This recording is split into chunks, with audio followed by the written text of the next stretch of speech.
बिस्मिल्लाहिर्रहमानिर्रहीम। नाज़रीन असबाब से मैं इकबाल जंजौर। नाज़रीन, इस वक्त मुल्क पाकिस्तान हो या आज़ाद कश्मीर हो, इसके अंदर इस तरह की निज़ाम चल रहा है, जो रियासत है उसके इक़दामात ऐसे हैं कि किसी भी ऐसे टॉपिक पे बात करना जो सोशल हो, जो आवाम के मुफाद में हो, चाहे उसका ताल्लुक़ तालीम से हो, सेहत से हो, या सड़क से हो, या किसी और हवाले से, महंगाई से हो, तो वहाँ पे बात बिल्कुल बेवज़न और बेमानी लगती है। उसकी वजह यह है कि जब रियासत को देखते हैं तो समझ ये आती है कि हम यहाँ से जितना मर्ज़ी पीटते रहें, जब निज़ाम पीछे से ही ख़राब है, जब निज़ाम रियासत से ही ख़राब है, तो आम आगे बात करने से या कुछ डंडोरा पीटने से कोई फ़ायदा, कोई मकसद नहीं है। जुल्म इस हद तक बढ़ चुका है कि पाकिस्तान के अंदर जो फार्म 47 के जाली हुकूमत है, जो अपने आप को ये कहती है कि हमें अवाम का एतमाद भी हासिल है, जो ये कहती है कि हम राइट वे पे हैं, और पूरी रियासत की ताकत जिसमें अदलिया है, मीडिया है, दीगर ब्यूरोक्रेट्स हैं और डंडा है, फिर फस्तायत है, उठाना है, अगवा है, ये सारी ताकतें इस्तेमाल करके वो अवाम को सिर्फ मुंह बंद करवाने के लिए, रोकने के लिए इस कदर जुल्म की उस हद तक चली जाती है कि उसे ये नहीं लगता कि आम आदमी किन मसाइल, किन मुश्किलात से गुज़र रहा है। इस वक्त अगर हम बात करें तो पाकिस्तान के अंदर जो आज जलसा होना था लियाकत बाग में, पिंडी के अंदर, तो इमरान खान को जब ये पता चला कि यहाँ ये दरख्वास्त देने का कोई फ़ायदा नहीं है, इजाज़त नहीं मिलेगी, अगर इजाज़त मिली भी तो वो कई किलोमीटर दूर देंगे, उसके ऊपर कोई 100-150 शराइत लगा देंगे, फिर एक शादी हाल की तरह मखसूस 2 घंटे के अंदर इतना बड़ी सियासी जमात का जलसे को उसे कैद कर देंगे, तो बेहतर यह है कि हम जलसा नहीं करते, एहतजाज करेंगे। तो आज हफ्ते का दिन है और एहतजाज है पाकिस्तान के अंदर तहरीक इंसाफ का, इसी जुल्म के ख़िलाफ़, फस्तायत के ख़िलाफ़, अदलिया के ख़िलाफ़, काजी जिसके ऊपर आज तो सोशल मीडिया के ऊपर उसके ऊपर इतनी लानतें हैं कि वो यूरोप क्रॉस करके दुनिया की सारी सरहदें क्रॉस करके वो लानत इस वक्त फैली जा रही है, वो हों या कोई और हो। तो उसमें सिर्फ इन्होंने उस एहतजाज को रोकने के लिए, हम अगर ये कहें कि ये आइनी हक़ है, ये कानूनी हक़ है, तो ये लफ्ज़ भी यहाँ बेमानी हो जाते हैं, क्योंकि पाकिस्तान के अंदर ना आइन है, ना कानून है, तो फिर आइनी और कानूनी हक़ कहाँ से आया। तो उस एहतजाज को रोकने के लिए इस वक्त ना सिर्फ पूरा पिंडी जाम है, बल्कि जितने भी हैं ज़िला रावलपिंडी को इन्होंने बिल्कुल दफ़ा 144 नाफिज किया हुआ है। ये दफ़ा 144 यहाँ से क्रॉस करके झेलम तक पहुँच चुका है, ये दफ़ा 144 यहाँ से क्रॉस करके अटक तक पहुँच चुका है, और ज़िला रावलपिंडी के इर्द गिर्द के जो इलाके हैं वो सारे दफ़ा 144 की जद में हैं। यहाँ तक के बाग, आज़ाद कश्मीर, मुजफ्फराबाद से या कश्मीर से जितनी भी ट्रांसपोर्ट है जो रावलपिंडी की तरफ जाती है, उसे भी मुश्किलात का सामना है, और वो आज बंद है और जगह जगह पे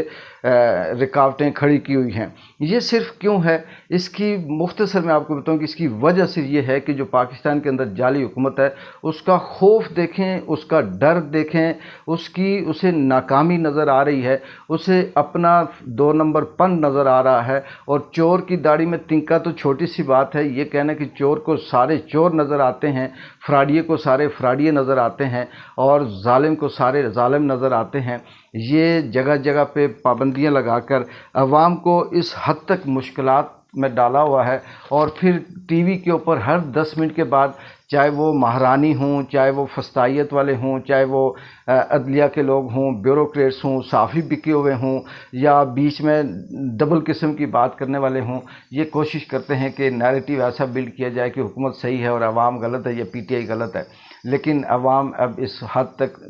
समझ चुकी है, उसे यकीन है, और वो ये बात मानने को तैयार नहीं है। छोटी सी बेकरी के अंदर एक सेलमैन ने जो बात की, चाहे वो 1 महीना पहले की, 2 की, आज की, कल की, बात ये नहीं है कि वो बात कब की, बात ये है कि इसने नुमाइंदगी की है पाकिस्तान के उस 25 करोड़ अवाम की सोच की, कि लोग अब इस हद तक गुजर चुके हैं। लेकिन इसके रिएक्शन में देखें कि पाकिस्तान की रियासत के एक शख्स को लानती कहने पे किस तरह से ये कहा जा रहा है कि उसे उठाया गया, मारा गया, फैमिली को हरासा किया गया, बेकरी सील कर दी गई। और दूसरी तरफ जब अपनी बारी आती है तो इन्हें ख़वातीन भी याद आती हैं, इन्हें एहतराम भी याद आता है, इन्हें आइन और पाकिस्तान का कल्चर भी याद आता है, इन्हें अपने मुसलमानों की वो जो सॉवरेंटी है वो भी याद आती है। लेकिन जब यही फस्तायत वाली 2 नंबर जाली किस्म की हुकूमत जब चार चादर और चार दीवारी की पाबंदी करती है, घरों में ख़वातीन को घसीटती है, सरेआम बालू से घसीटती है, दादियों की उम्र की औरतों को ये मारती है, शोहरों के सामने बीवियों बच्चों को नंगा करती है, बहन भाइयों के सामने अपने उनके वालिदैन पे गोलियां चलाती है। उस वक्त इनको न चादर याद आती है, न चार दीवारी, न इस्लाम, न मज़हब, न कोई हदीस, न कुरान। उस वक्त ये समझते हैं कि सब कुछ सही हो रहा है। लेकिन इस वक्त पाकिस्तान के अंदर एक तरफ एहतजाज है और उसकी वजह से गिराव जलाओ के साथ साथ उठाना, मारना, दाड़ना, अगवा, ये सब कुछ जारी है। दूसरी तरफ आइनी तरमीम के अंदर जो ऐसी आइनी कोड बनाने की कोशिश की जा रही है जिसका सारा कुछ कुल बादशाह जो ताकतवर है वो उसके साथ साथ काजी को वहाँ लगा कर तो ऐसी तरमीम करना चाहते हैं कि जिसमें इमरान खान ताहयात जेल में रहे, पीटीआई ख़त्म हो जाए और ऐसी हरकत करने वालों को हमेशा के लिए सज़ा दी जाए, किसी को मिलिट्री कोड की, किसी को किसी और की। तो उस हवाले से भी ये अपने नंबर पूरे करने के लिए गन पॉइंट पर उन पीटीआई के लोगों को उठा रहे हैं जो इन्हें वोट देने के लिए सोचते हैं कि हम ज़बरदस्ती उनसे वोट लेंगे। लेकिन अफसोस है कि पाकिस्तान का कानून जो काजी के अंडर काम कर रहा है उससे बाकी तो सब कुछ नज़र आता है, लेकिन ये नज़र नहीं आता कि क्या ज़बरदस्ती किसी के सर पे डंडा रख के, गन रख के, उसके सामने उसकी माँ बहन को नंगी करके अगर उससे बात मनवाई जाए तो क्या ये राइट है? क्या ऐसा हो सकता है जहाँ सब कुछ चल रहा है? देखते हैं कि आज का दिन कैसा गुजरता है। और फिर इस एहतजाज का जो वकला भी निकले हुए हैं, बाकी भी सियासी जमातें भी हैं, आम आदमी भी है वो, और फिर 2, 4, 6 दिन जो आगे हैं, क्या ये आइनी तरमीम कर पाएंगे? अगर ये आइनी कोर्ट बन गई तो फिर ये समझ लें कि इस मुल्क के अंदर फिर कोई बेहतरी की गुंजाइश मुमकिन ही नहीं है। और अगर वो रुक गई तो शायद कि वो ज़ख़म आस्ता आस्ता ठीक होते होते टाइम लगे। लेकिन इस वक्त जो फस्तायत रियासत की जुल्म बर्बरियत है, उनका मकसद सिर्फ इमरान खान को रोकना, इमरान खान को जेल में बंद करना, और ये उससे रास्ते से हटाने की बाकी कोशिश भी कर रहे हैं। लेकिन मुश्किल ये है कि शायद